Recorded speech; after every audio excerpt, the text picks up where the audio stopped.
반갑습니다. 허명 목사입니다. 사람들이 새해를 맞거나 주변 환경이 바뀌어지면 보다 나아진 모습으로 새롭게 살기를 소망합니다.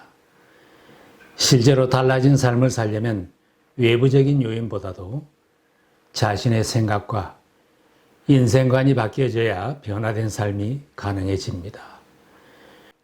외모만 바뀌어져서는 새로운 삶을 기대하기는 어려울 것입니다. 기업도 경영자가 바뀌어지면 사업의 많은 면이 개선되고 달라질 수 있습니다. 점포나 주택도 주인이 바뀌어지면 새롭게 단장을 하고 새로워질 수 있습니다. 우리 인간의 삶도 이와 같다고 할 수 있습니다. 사람이 살아가는 모습은 무엇이 그 사람을 지배하고 있느냐에 따라서 달라질 수 있습니다. 요즘은 무엇인가 중독이 되어서 삶이 페인처럼 변하는 사람들도 많아 안타깝습니다. 걱정, 근심의 지배를 받고 악령의 지배를 받아 시달림을 받는 사람도 많아졌습니다.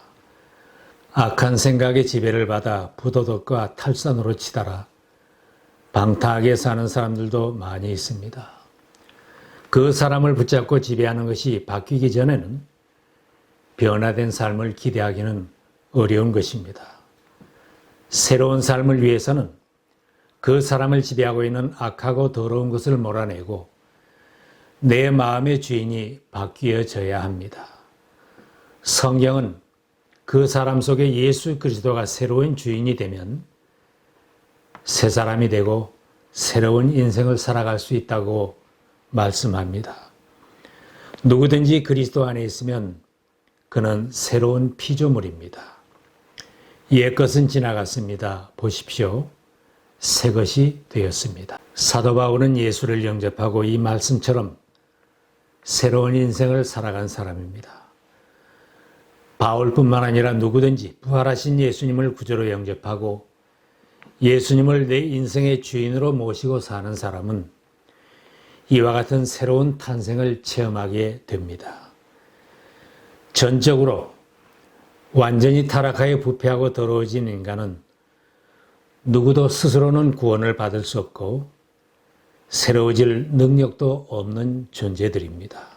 우리에게 새로운 인생을 살 수 있도록 십자가를 지고 죽으신 예수님은 우리들이 새로운 피조물로 새 인생을 살아갈 수 있도록 길을 열어주셨습니다. 예수 그리스도를 통하여 하나님의 자녀가 되고 예수 그리스도를 닮아가며 제자로 사는 것은 새로운 탄생입니다. 예수 그리스도를 나의 구주로 영접하고 예수님에게 붙어 있으면 바울처럼 새로운 피조물로 태어나는 경험을 하게 됩니다. 남녀노소 누구든지 고관대작이든 평범한 사람이든지 유능하든지 무능하든지 누구라도 그리스도 예수 안에 있으면 새로운 피조물로 태어나고 새 인생을 살게 됩니다. 예수를 구주로 영접한 후에는 인생의 목적과 가치 기준이 바뀐 사람으로 변하게 됩니다. 어제나 오늘이나 내 사는 형편이나 세상이 그렇게 많이 달라진 것은 없어도 예수님을 주님으로 영접한 후에는 세상을 바라보는 눈이 분명히 바뀌어 세상이 다르게 보입니다. 믿음이 생긴 뒤에는 사는 목적이 바뀌게 됩니다. 우리의 도덕심도 바뀌고 가치관도 변화가 나타납니다. 예수 믿는다는 것은 이러한 변화를 가져오게 하는 것입니다. 믿기 전에는 잘 먹고 잘 살고 즐기며 살고 출세하고 장수하는 것을 목적으로 하고 살던 사람도 예수를 영접한 뒤에는 하나님을 영화롭게 하는 것이 목적이고 소원이라는 것은 놀라운 변화이며 새로운 창조입니다. 그리스도께서 모든 사람을 위하여 죽으신 것은 이제부터는 살아있는 사람들이 자기 자신들을 위하여 살아가도록 하려는 것이 아니라 자기들을 위하여 죽으셨다가 살아나신 그분을 위하여 살아가도록 하려는 것입니다. 예수를 모를 때에는 자기 자신이 인생의 목적이고 자기가 우주의 중심에 서 있고 자기가 주인입니다. 자기만을 위해 살던 사람도 예수 그리스도를 주인으로 모시면 예수 그리스도를 위하여 사는 인생으로 변화됩니다. 예수님을 주인으로 모시지 못하면 하나님이 없는 것처럼 살고 세상에서 하던 습관 그대로 하며 살아가기에 새로운 인생을 살 수는 없습니다. 주인이 예수로 바뀌지 않은 크리스천은 다른 사람도 피곤해하고 싫어합니다. 주님도 안타까워하십니다.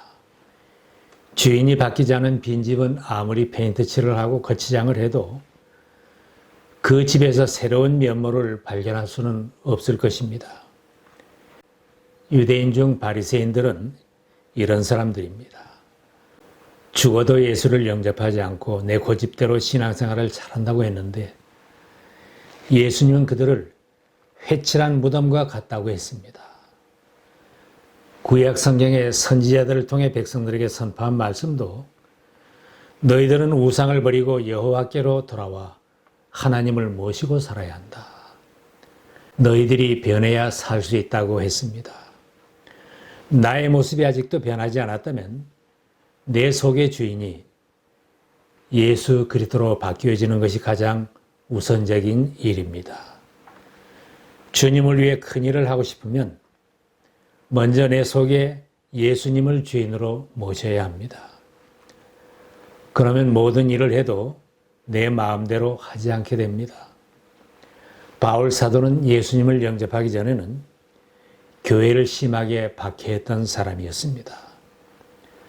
그가 나타나면 사람들이 피하고 숨었던 사람인데 그가 예수님을 주인으로 모신 뒤에는 완전히 새 사람으로 바뀌어졌습니다. 예수 그리스도를 위해 자신은 죽어도 좋다고 고백하는 새로운 사람, 생명 걸고 예수를 증거하는 전도자로 변했습니다. 바울의 고백입니다. 나에게는 사는 것이 그리스도이시니 죽는 것도 유익합니다. 나는 그리스도 때문에 모든 것을 잃었고 그 모든 것을 오물로 여깁니다. 어떻게 이렇게 변할 수 있겠습니까? 예수님을 구주로 영접하여 하나님의 자녀가 되었기에 가능한 변화입니다. 여러분은 주님을 주인으로 모시고 살아가시는지요? 예수님을 주인으로 모시면 여러분도 삶의 목적이 바뀌어지고 가치관이 어느덧 바뀌어진 것을 발견하게 될 것입니다. 가정에서, 사회에서 사는 방법, 인간관계의 방법이 바뀌어질 것입니다. 교회에서 섬기는 방법도 바뀌어지게 될 것입니다. 그리스도 안에서 새로운 탄생을 경험하게 될 것입니다.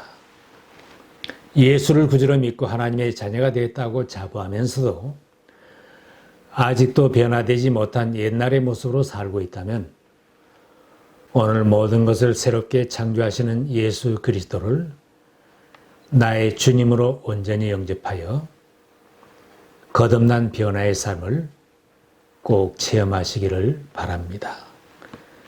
새롭게 탄생한 그리스도인은 말과 행동과 생활 습관이 달라진 사람입니다. 안목이 바뀌게 되면 다르게 살아갑니다. 어린아이의 눈으로 보면 어린아이처럼 살고 어른이 되면 어른의 안목을 가지고 살아갑니다. 주님을 진심으로 영접한 사람은 분명히 눈높이도 달라집니다.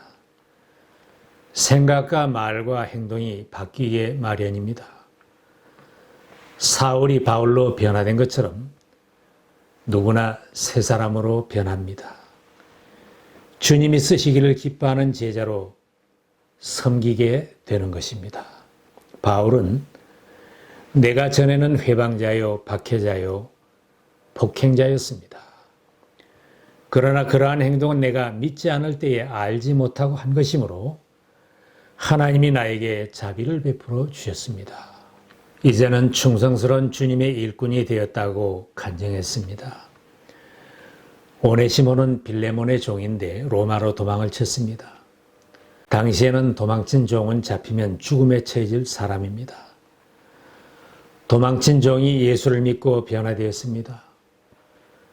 다시 주인에게로 돌아가기로 마음을 먹었습니다. 바울 사도는 빌레몬에게 너에게로 다시 돌아가는 오네시모를 용서해 주라고 부탁하면서 새롭게 된 오네시모를 증거합니다. 그가 전에는 그대에게 쓸모없는 사람이었으나 이제는 그대와 나에게 쓸모있는 사람이 되었습니다. 다른 나라로 도망쳤던 죄인이 주인에게로 돌아가는 변화, 도망친 종을 형제처럼 대하는 변화는 예수님을 영접한 사람들에게 일어날 수 있는 변화입니다. 여리고에 살던 세리 삭개오는 다른 사람들과 똑같이 뇌물을 받고 토색을 하면서 세관의 일을 했던 사람인데 그가 예수 그리스도를 만난 후 자기의 토색한 죄를 회개하고 가난한 사람들을 구제하는 자선가로 변했습니다. 예수님을 내 인생의 주인으로 맞아들이면 말과 행동이 바뀌고 습관이 달라집니다. 습관이 바뀐 사람은 운명까지도 변화되는 것입니다. 바울은 우리가 만일 미쳤어도 하나님을 위하여 미친 사람이라는 말을 합니다. 잘못된 것에 미치면 불행한 일이지만 하나님을 위해서 새롭게 변화된 인생을 산다면 그것은 복된 인생입니다.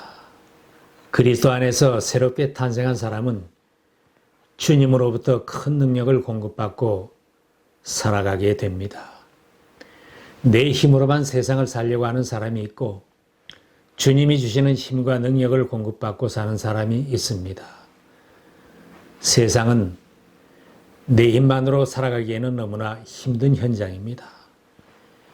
내 힘으로만 살려고 애쓰는 사람은 여러 번 넘어지고 실패하고 망신을 당할 수도 있습니다. 내 안에 예수님을 모시고 사는 사람은 주님이 주시는 권능을 받아 승리하며 살 수 있습니다. 넘어지지 않습니다. 혹 넘어진다 해도 주님을 붙들고 다시 일어서는 사람입니다.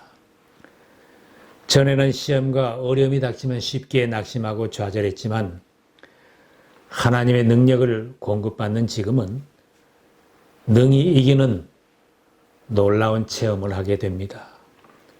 어떤 방해와 핍박이 있어도 나에게 능력을 주시는 분 안에서 나는 모든 것을 할 수 있습니다 하는 자신감을 가지고 감당해 갈 수 있습니다. 항상 주님에게 붙어 있어야 주님이 공급하시는 힘을 받을 수 있습니다. 매주일 예배를 잘 드리고 말씀과 기도와 전도를 생활하는 것은 주님의 능력을 공급받으며 사는 길입니다. 예배 드리고 성경 말씀을 정기적으로 읽고 기도와 전도에 힘쓰는 신앙생활은 예수님에게 붙어 있어 주님의 능력을 공급받으려는 노력입니다. 이것은 신앙생활의 기본입니다. 이 모든 활동은 차지를 하는 시간들입니다. 신모델 스마트폰이라도 충전을 하지 않으면 더 이상 쓸 수가 없습니다. 기본을 무시하지 말아야 합니다. 신앙의 기본을 무시하고 주님의 능력을 공급하지 못하면 경건의 모양과 형식만 남아있고 무력한 그리스도인으로 전락합니다. 작은 일을 해도 큰 일을 해도 주님을 모시고 주님 주시는 힘과 능력으로 감당하면 새로워진 모습으로 능력 있게 섬길 수 있습니다. 우리들 모두가 예수님을 나의 주인으로 진심으로 영접하여 다른 사람이 나를 보아도 새 사람이 되었구나. 주님이 보실 때에도 새 사람이 되었구나. 나 자신도 주님을 모셨기에 새 사람이 되었다는 간증을 하면서 새로운 삶, 복된 삶을 살 수 있기를 바랍니다.